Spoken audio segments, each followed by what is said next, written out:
Yep, that's it. I'm back with part 2, baby. Now, if you haven't watched part 1, this will be really awkward to talk about certain things that you might not know of previously, because we will be discussing a few things that were introduced already in the first video. So, keep this in mind while you watch the video. Viewer discretion is advised. No, serious, because some parts of the iceberg are dealing with heavy stuff. So, be careful, you know? Just click off whenever you want.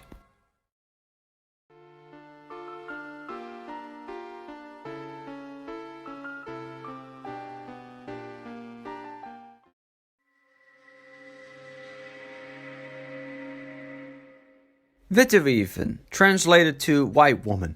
Oh no, not a white woman. Anything but that.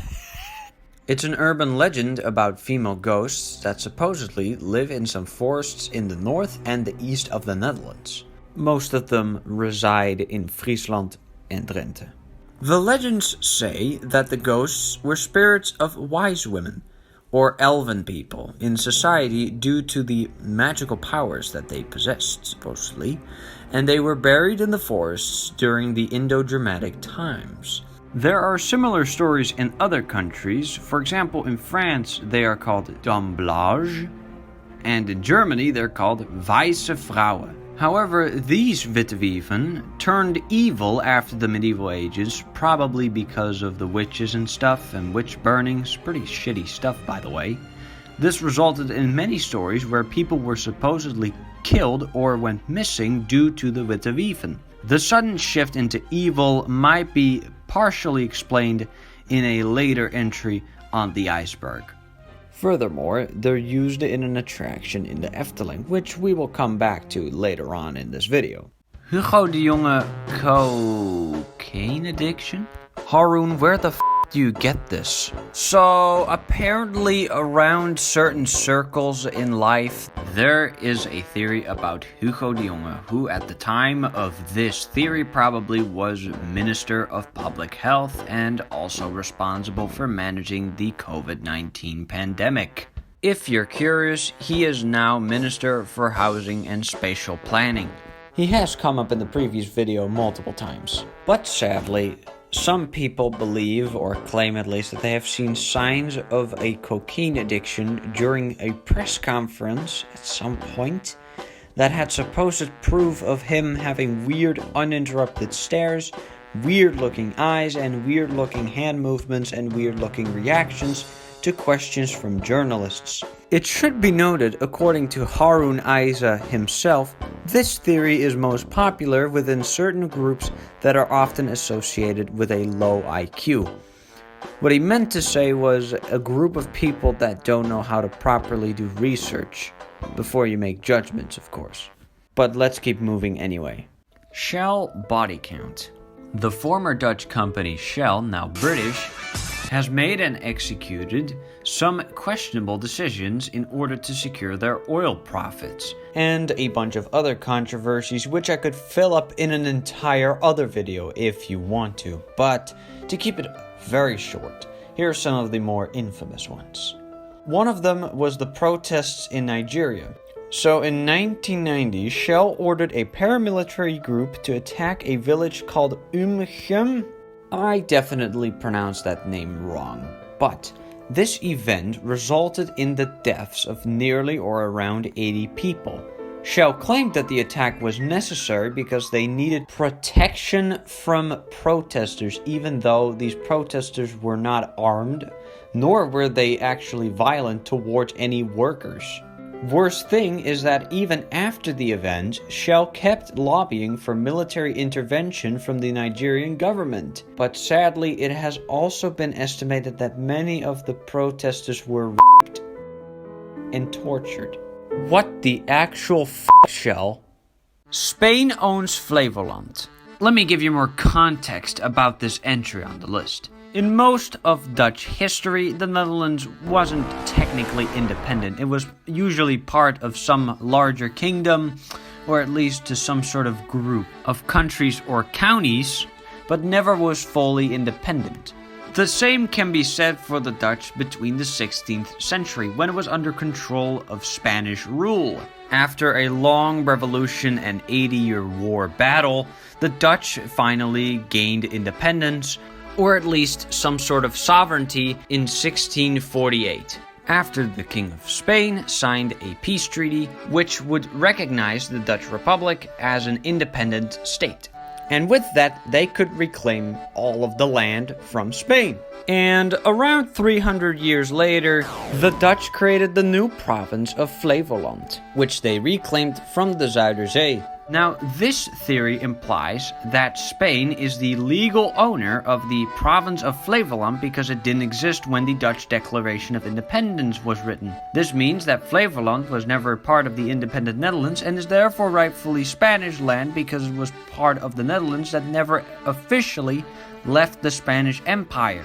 The theory is kind of stupid because we literally reclaim land by the day, so that would technically mean that all of these new claimed lands would be part of the Spanish Empire, even though they don't because they were created by Dutch citizens. Number 24, Almere Dock Murder. This was a Google Earth mystery that seemed to confuse a lot of people. Around 2013, a Google satellite took a photo of a supposed murder scene on a dock at the Beatrix Park in the city of Almere. People claimed that they could see a dead body being dragged to the lake with blood on the wooden dock, while it was still gasping for air. Now, of course, this resulted in a lot of speculation and confusion, but in the end, it turned out that the dead body was in fact a swimming dog, and the blood was just a puddle of water on the wooden dock. Guys, it's not a murder. It was a setup. Of course, the water made the wood look darker, resulting in confusion of blood. Furthermore, Google Earth satellite pictures aren't very high quality. Certainly when a satellite is moving towards or taking a picture of a certain surface, the picture is usually not all that great. And that's why a lot of people confused this dog for a dead body because of the blurriness of the picture. No parallel pipes. It's not in Amsterdam. It is in Almere. Beatrix Park, Almere. The missing 1,000 euros. In 2012, Prime Minister Mark Rutte, yes, him again, hello, promised that every employed Dutch person would get a 1,000 euro tax discount if his party were to win the national election that year. But of course, the sad thing is about politics that this never happened after he got re-elected, and many people to this day still joke about the 1,000 euros that went missing.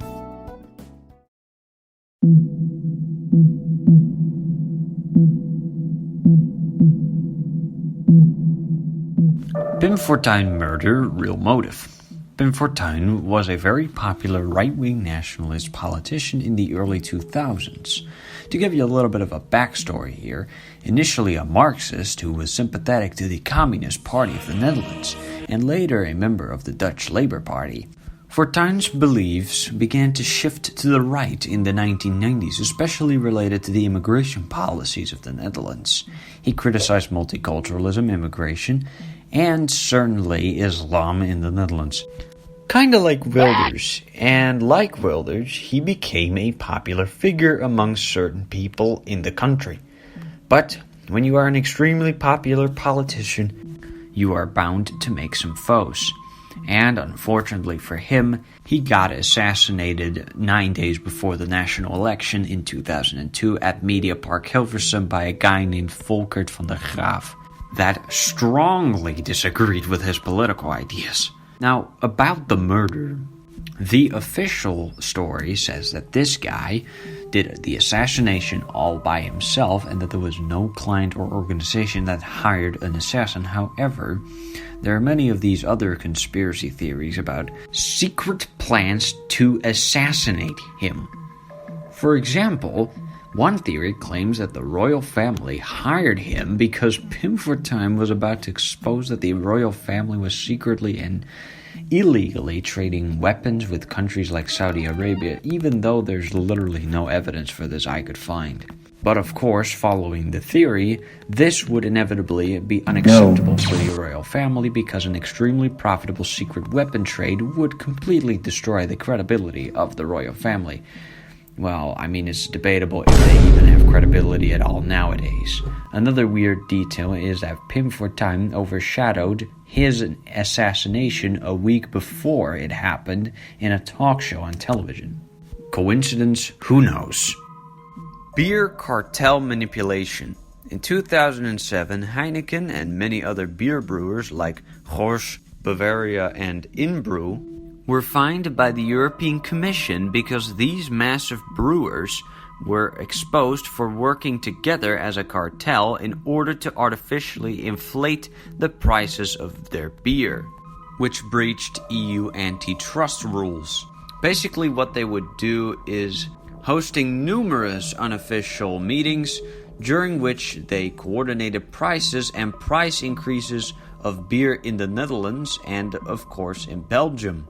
The companies earned around 40 million euros extra with this little scheme they had made. And although they were fined, the price was only 274 million euros. This means that the cartel had a profit of 126 million euros netto.